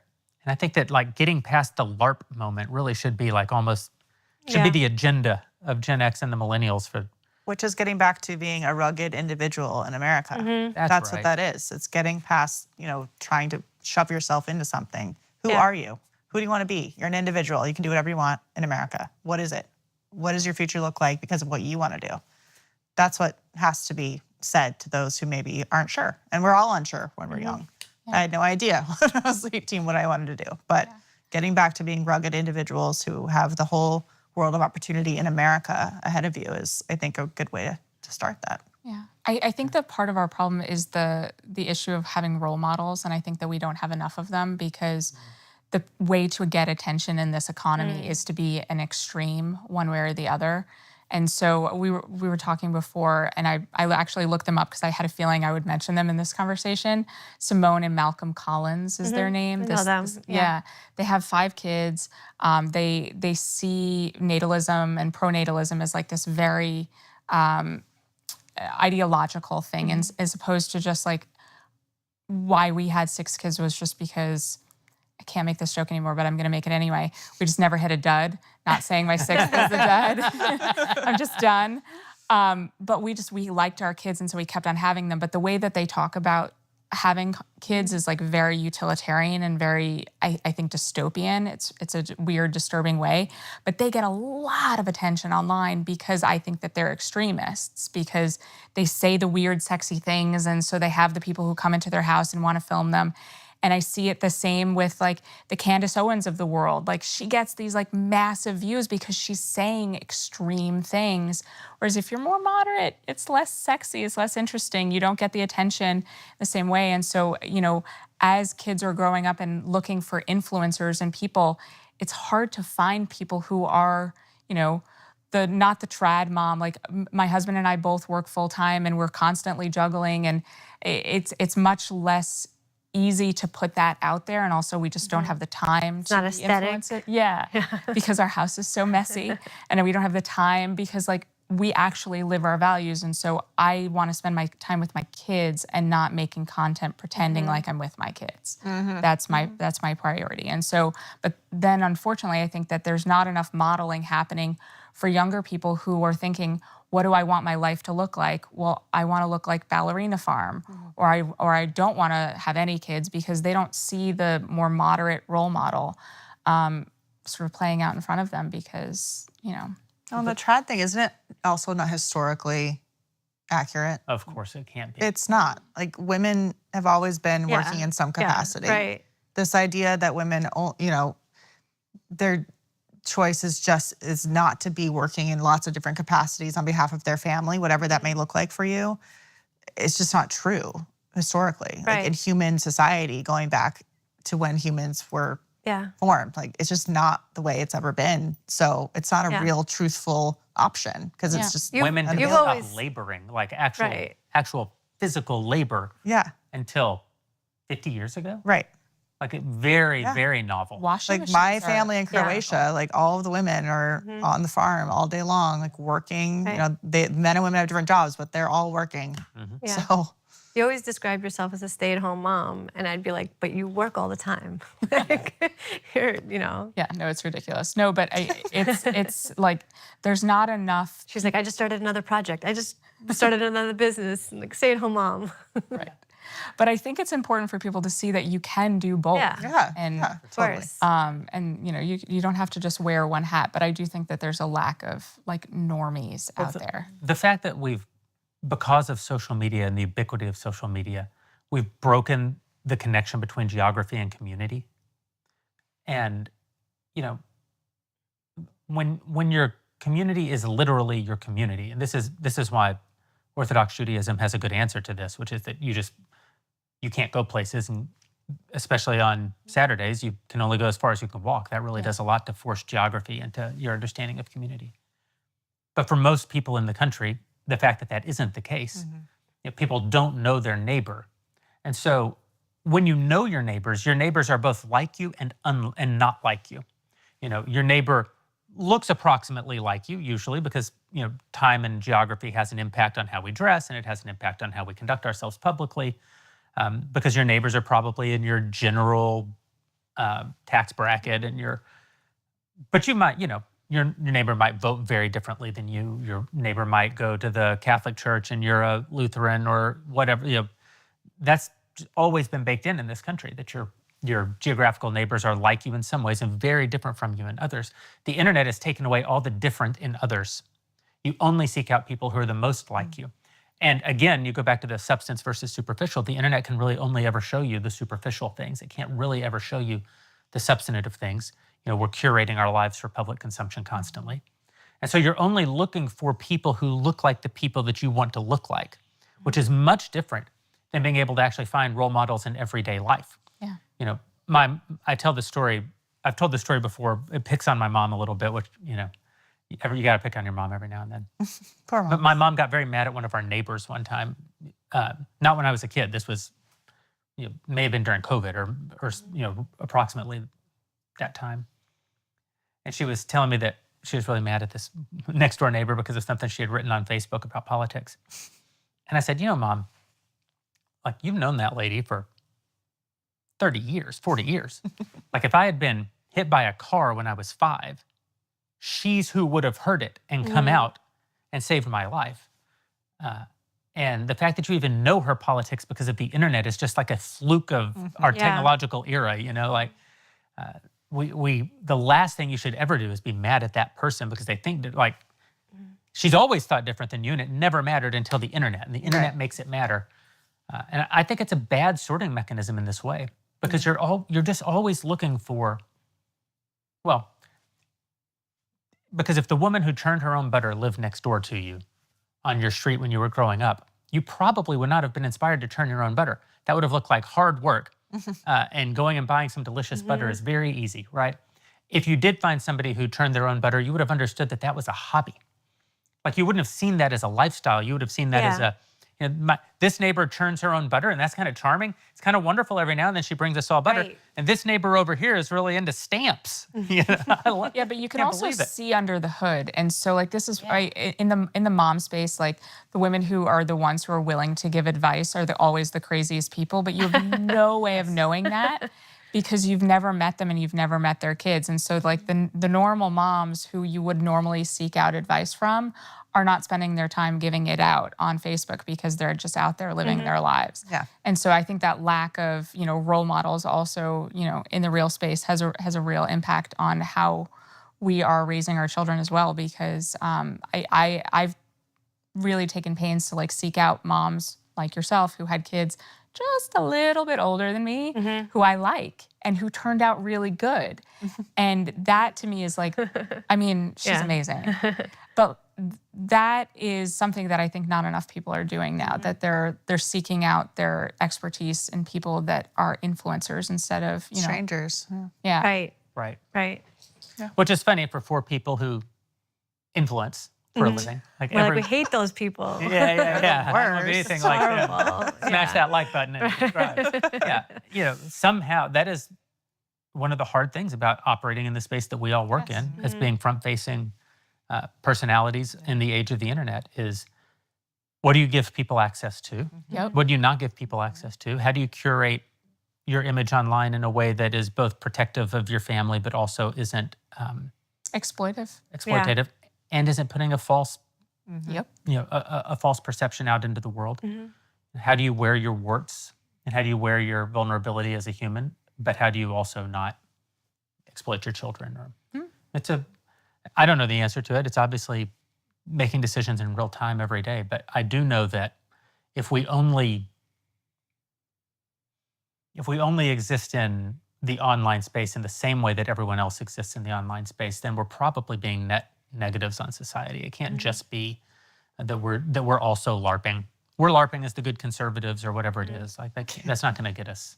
Yeah, but it reminds me of what Katie said about, not gerrymandering, of, like, if the only people who are talking about their families and being out there with their families are the liars, then we are shooting ourselves in the foot. Like, somehow that line we have to walk that line somehow, and that's something that I struggle with a lot.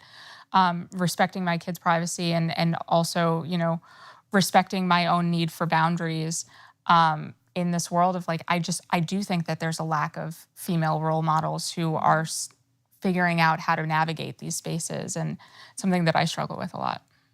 And social media is real, and people turn to it for advice, and why shouldn't it be for influencers here influencing?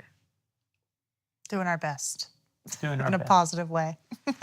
Guys, thank you for doing a little Jeremy, so influencing with me much. tonight. Yes, you. absolutely. Thanks for having us. Really appreciate you Yeah. guys. Great to see you. Thank you. We'll see you next time.